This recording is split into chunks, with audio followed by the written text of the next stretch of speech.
And now, ladies and gentlemen, we come to the highlight of tonight's program, the keynote address for the 15th Foundation Day.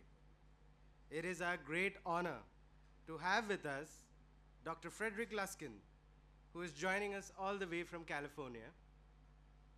Dr. Fred Luskin is speaking with us today on a subject that has profound implications for our emotional and physical well-being: the impact of forgiveness on health.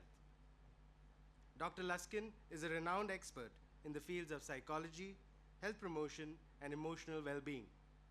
He is the director of the Stanford University Forgiveness Projects, a senior consultant in health promotion at Stanford, a professor at the Institute of Transpersonal Psychology.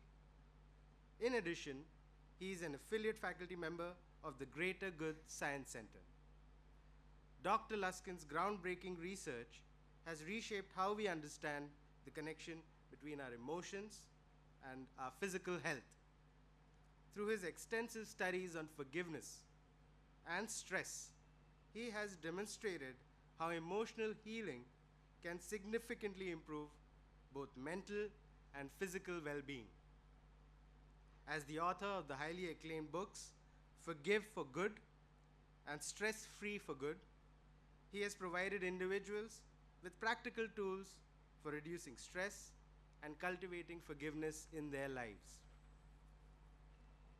In addition to his academic work, Dr. Luskin has had a rich career as a school psychologist, marriage and family counselor, and mental health crisis worker. He has shared his insights on numerous radio and television programs, bringing his transformative ideas to a wide audience. Dr. Luskin's work is rooted in both research and real-world experience, and today, we are fortunate to have him here with us today, here to share how the power of forgiveness can impact our health and happiness. He has dedicated his life to studying the power of forgiveness, and tonight he'll share his insights on the impact of forgiveness on health. Please join me in giving him a warm welcome as he joins us online from California to deliver his keynote address on the 15th Foundation Day.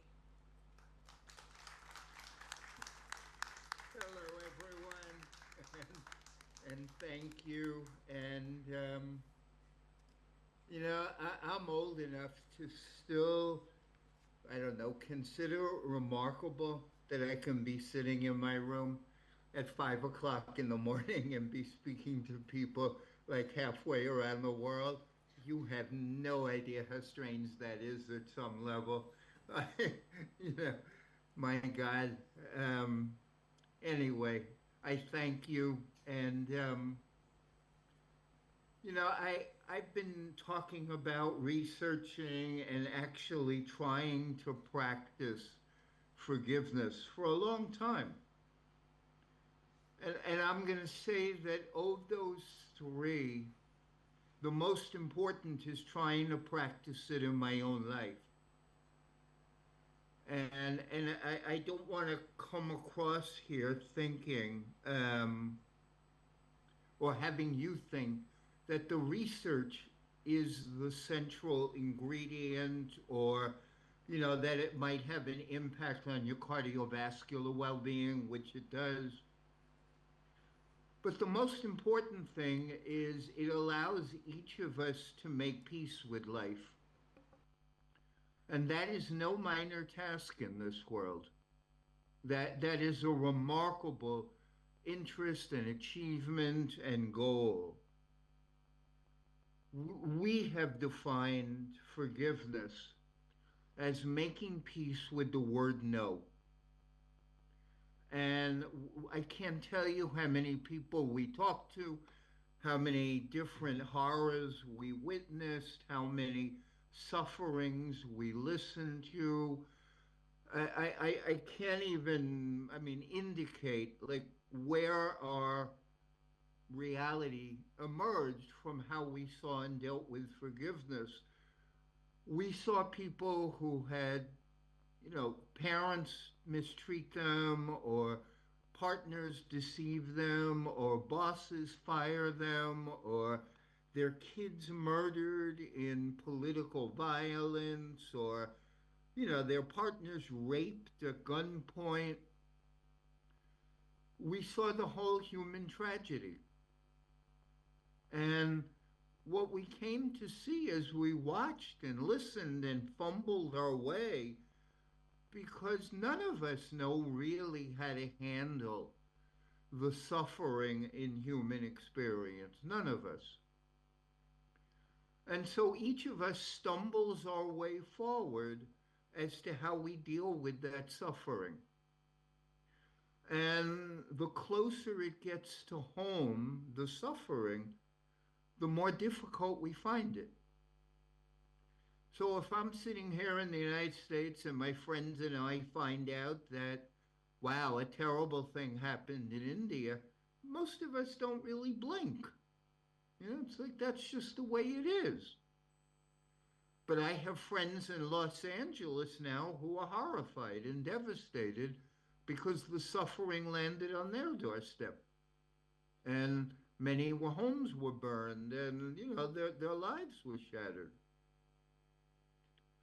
It's very, very, very difficult to deal with human suffering and to deal with human mistreatment.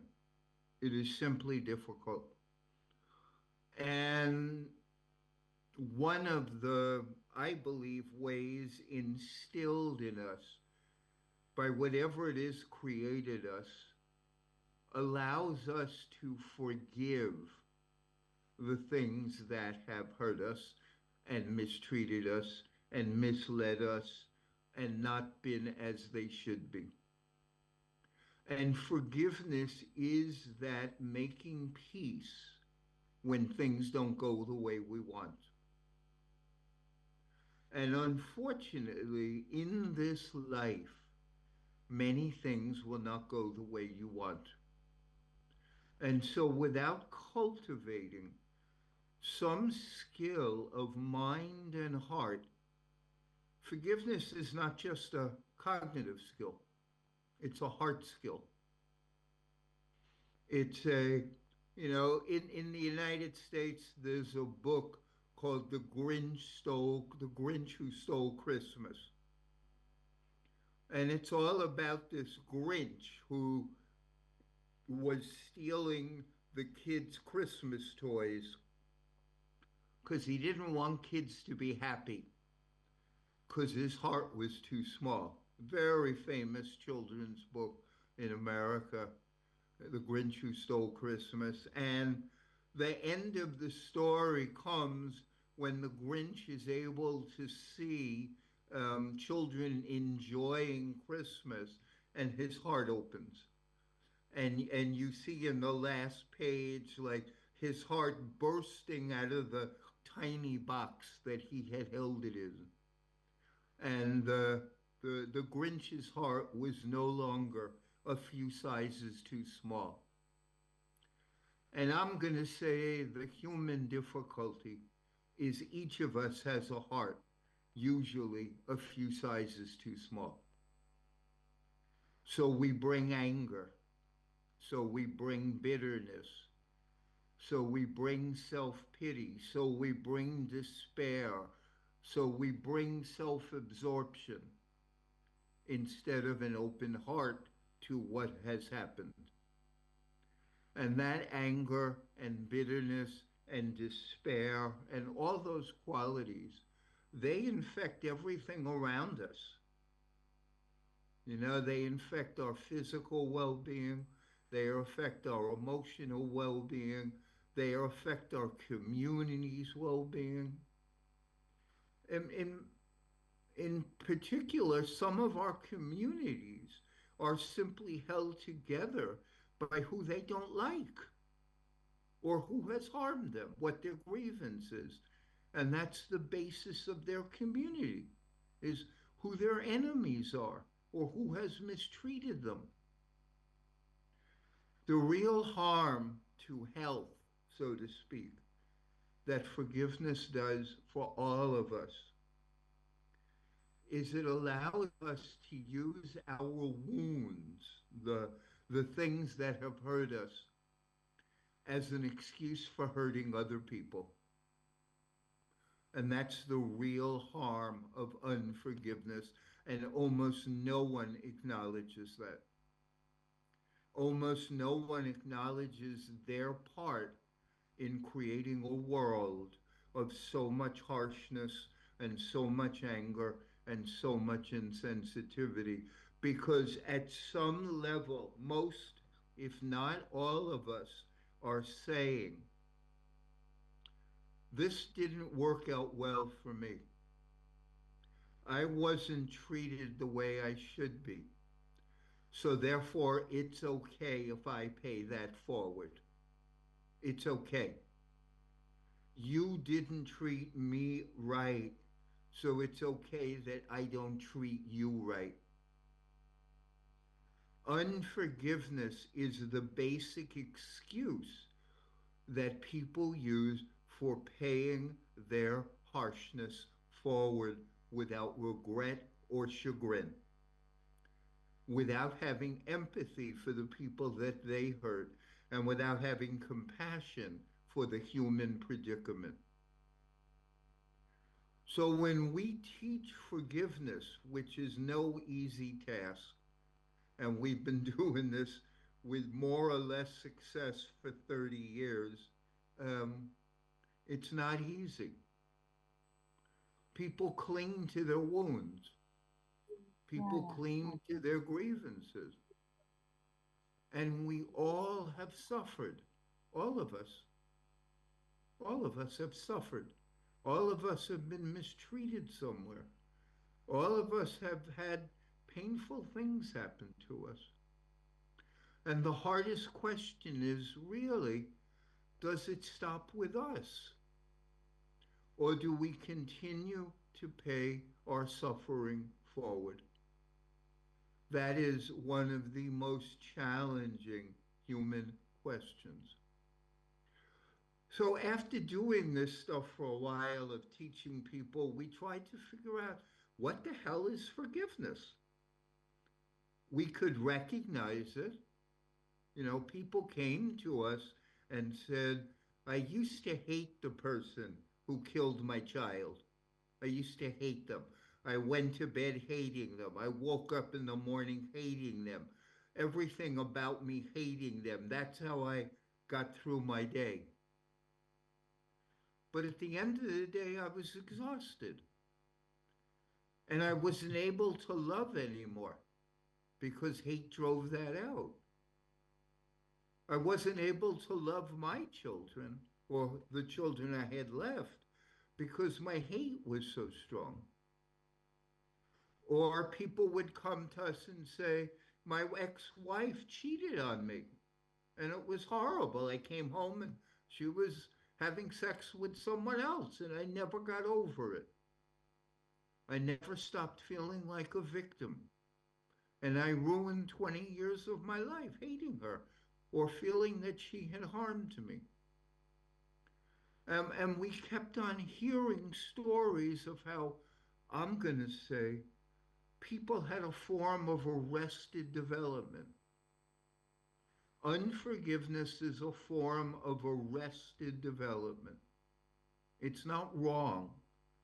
It's arrested. It's truncated development. It's not allowing life to continue on its path. It's saying that to some degree life stopped when I didn't get something I really wanted. I stopped being in the path of life. We've also learned that you have to stop life for a while. Like healing from injustice or misfortune or mistreatment requires a timeout. The world calls that grief, and you have to have it. You can't go from injury to forgiveness. People try to force that sometimes, and truth will try to shame people by saying, well, it's been 6 months since this happened. Aren't you over it? And the reality is that full human development requires us to suffer when we're hurt and mistreated, and requires us to deal with all sorts of unsettling emotional and physical experiences as our mind and body grapple with how to get back to some kind of equilibrium. And the anger and the sadness and the fear and the heart palpitations and the sleeplessness, those are all a nervous system and being wrestling with the difficulty of adjusting to life. And boy, is that hard. And it is necessary. It is absolutely necessary to give the person, soul, nervous system, time and support to move through the suffering and the difficulty and often the loss. And then the requirement for full humanity is to come out the other side with some learning and hope. The learning and hope is that I have suffered, as everybody else who's hurt does. So I don't shut my heart down to other people's suffering and don't go through life thinking my suffering is the only one that matters, which is often what happens to people who are unforgiving. They march around with their wounds and ignore everyone else's. You know, my father beat me, or my tribe was mistreated, or I didn't get this. And because they haven't grieved it well, they don't have empathy and compassion for all the suffering around them. And they haven't learned the full lesson of all this, which is that most of this is designed for us to learn how to both deal with our suffering and try not to cause any further on, because we know how bad it feels. That's the full developmental arc of suffering, is that I have been harmed. And forgiveness does not minimize it. It doesn't ignore the suffering. It doesn't condone cruelty. It doesn't do anything like that. It acknowledges full on that suffering is a part of life and that people can behave terribly. And they do. They behave terribly often. But that's not the end of the story. The story moves on to my own resilience and my own overcoming of my own personal wounding, so that I can move into a state of maybe a little bigger heart.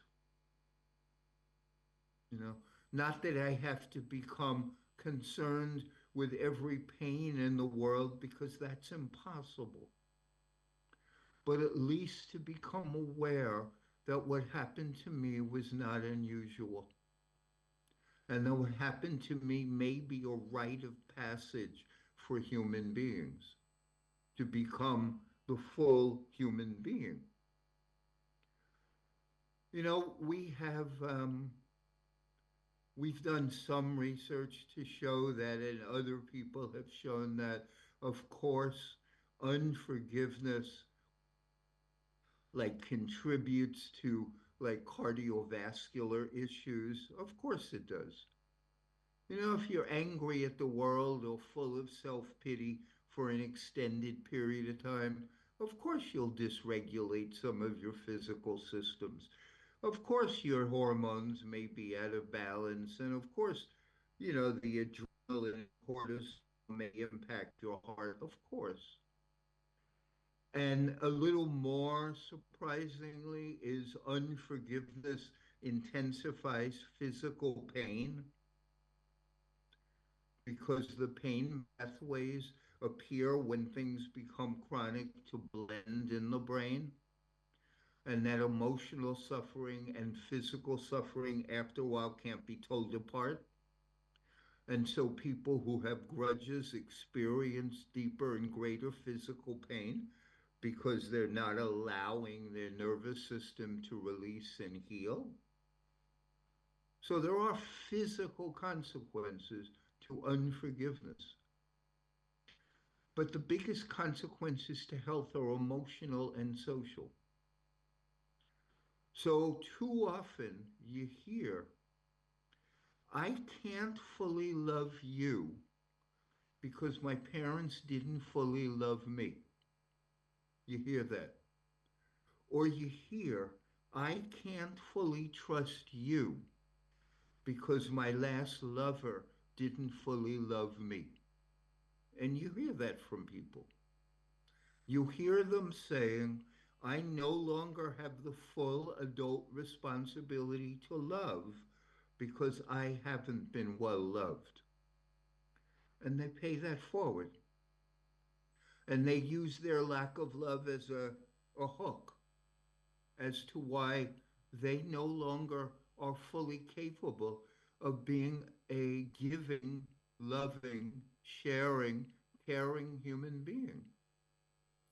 And you multiply that by the millions everywhere, all over. You multiply that by the tens of millions, and you see our world. You see a closed heart world, unwilling to open back up, because that's what forgiveness is. It's opening your heart back up. It's opening your heart back up to life, even though you've been hurt. So we can't tell people that they're wrong or that some I can't. We never argue with people that they see things wrong or that they're exaggerating. All we tell people is you're right. That hurt like hell. And yet you can still recover and become a loving presence. And the path from hurt by hell to a loving presence is called full and complete forgiveness. That's what it's called. I honor my wound. I feel my wound. I don't ignore my wound because that's not healthy. But I open my heart back up to life because that's really all I can do is open my heart back up to life. I'm going to finish with just two simple things we used to tell everybody when we were doing a lot of teaching. I don't teach as much as I used to. One, we used to tell people that unforgiveness was like an eclipse of the sun. All of a sudden the moon comes in and it obscures the sun for a while, but the sun never went anywhere. It's right there. You just can't see it anymore. And that's what a wound is. That you make believe the light's beauty is gone, and you make believe that life isn't also as rich and loving, as positive as you would have thought. You use the eclipse, the wound, the hurt, as the covering of your sun. All we would say to people is, well, if there's an eclipse here in California, go to Greenland. There's no eclipse. Just find another view. Find another view where the sun's still shining. And that view is beauty or gratitude or appreciation or connection. All you have to do is look for it. And the second thing we taught to and teach to so many people was when you're unforgiving for too long, and it doesn't mean you're not supposed to be unforgiving for a while, you are, because you got to heal. But when you're unforgiving for too long, you have to recognize how much you've contributed to that, not just what happened to you. That it's our inability to be grateful that keeps unforgiveness at bay. So each of us, and this is my final point, each of us has some decision in life, and it's a simple one, but not easy. Each of us has a decision to decide whether we're going to pay more attention to the people and things that hurt us, or we're going to pay more attention to the people and things that helped us. Each of us has that very basic decision to make. And when you pay attention to people who are kind to you, when you pay attention to your abundance, when you pay attention to the ways in which you've been graced in this life, you recognize that you don't want to ruin that by paying attention too long to that which did not do those things. And that you work on your balance mechanism. But if you go on too long bitter, it's not just what happened to you. It's that, like, your gratitude appreciation ability is impaired. And you have to work on that. So an example would be, and this will be the last thing I say because my time is finished, is we would say to people, stop for a minute. Just stop. And I'll ask each of you to do the same. Just stop for a moment. And take a deep breath.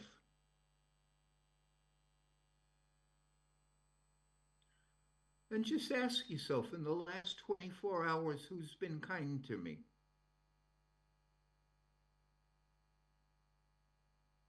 Just ask, who's been kind to me? And go back over your day. And it takes about 15 seconds to recognize how much you're misguided by not doing that. How you don't see things clearly. And how you misperceive reality. We all do. We all misperceive reality. But unfortunately, people who are hurt, they can unfortunately make that a longer choice than is necessary. Anyway, I thank you very much for inviting me to chat with you from halfway around the world. It is the middle of the night here.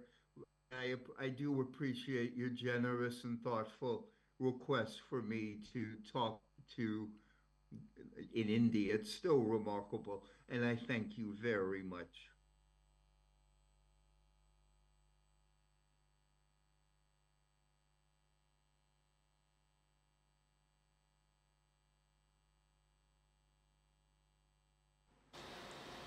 Yes. Thank you, Dr. Luskin. A few things, if I could. Forgiveness will open your heart. Acknowledgement of the wounds that bind us can lead us to compassion. Thank you for that, Dr. Luskin. And also seeing the images of the horror and suffering coming out of the Pacific Palisades. We are especially grateful for having you here, speaking with us. And we send our love to you and to your loved ones. Dr. Luskin, we've actually received a few questions from the audience, and I've actually tried to amalgamate some of the questions, and if you could just ask a question, I'll address it to you, and if you could please address it for us. Dr. Luskin, the question is, if you've gone through an experience of suffering, what allows some people to pull through and walk the path of forgiveness, and some others who never get there? I mean, a lot of us never fully get there. The key is to want to get there. To recognize that I'm, I'm, I'm doing it for me. I'm not doing it for the past or who hurt me or for anybody else. I'm doing it to get my life back and to get my heart back open. And that's the only appropriate motivation. And that motivation usually helps people. That you have to remind them that, you get this one life. And it involves pain. And dealing with that pain is part of the responsibility of life. The one thing I will add to that is, and I'm making this as simple as possible, forgiveness turns out to be a change in story.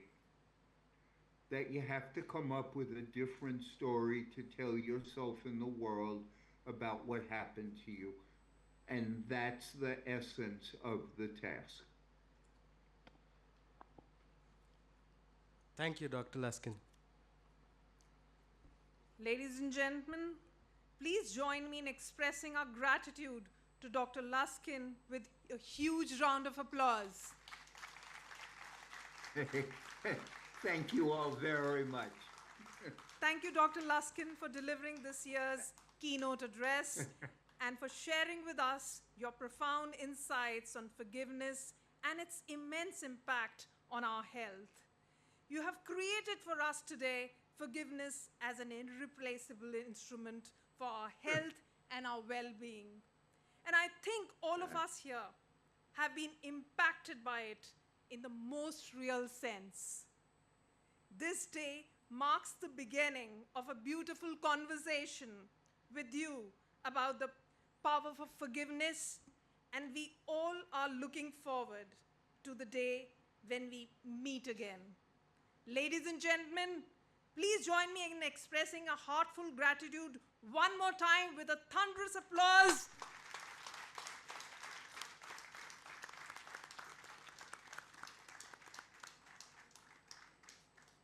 Thank you, sir.